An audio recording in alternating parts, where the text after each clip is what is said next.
there's this song that I rely on, or it's my ringtone on my phone, and it says, I refuse to wait for someone else to do what God has called me to do myself. And I thought, well, I'm getting all these messages that, yes, I'm supposed to run.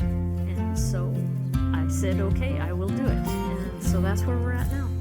We're running.